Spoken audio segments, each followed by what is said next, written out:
And today we are discussing Jablonski diagram FET of photoexcited molecule. The various electronic excitation and excitation process in an organic molecule can be described by using a symmetric representation called as Jablonski diagram. It is the most easiest way to represent the Jablonski diagram. You can see here the few terms are involved with this. That is S0, that is singlet ground state, S1, S2 excited singlet state, T1, T2 excited triplet state, SC, that is inter-system crossing. Okay, now you can see here this A part, what it shows, that is electronic excitation, that is S0 to S1, then S1 to S2, that is transitions. Okay, here the theory was there, you can read this. Now what is meant by vibrational relaxation? So you can see here this you can see here the theory, that is subdivided into the vibrational energy levels. You can see here the electronic levels are subdivided into the vibrational energy levels. This is the V part and the C part. Now you can see the C part, that is the intercrossing S2, S1, S0 transition.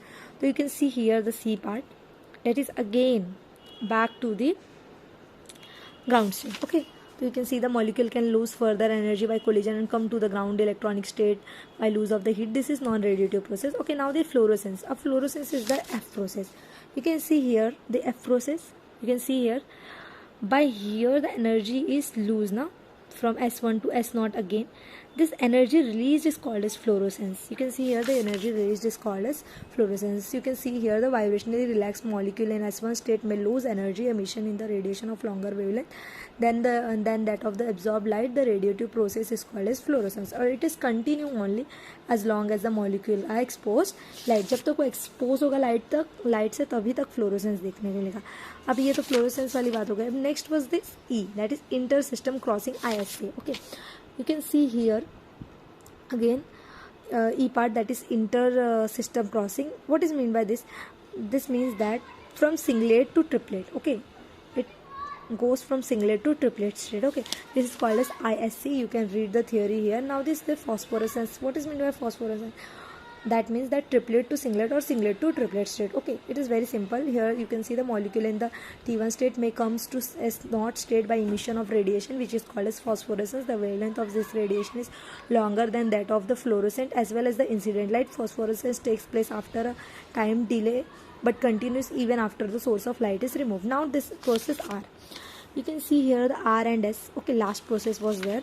R, what is meant by R? That is photochemical reaction. You know that it is a photochemistry. Okay, here the reactions takes place. So how reaction takes place? The T1 state has longest life, as they decay back to S0 is slow. Hence, they are more likely to undergo photochemical reaction provided that the energy is sufficient to break the bond. Now the last process, that is photosensitization.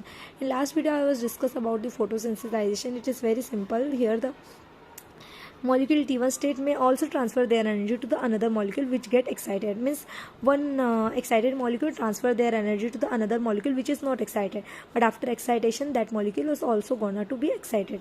The molecule T1 state will come again to the ground state by non-radiative process. Thank you for watching.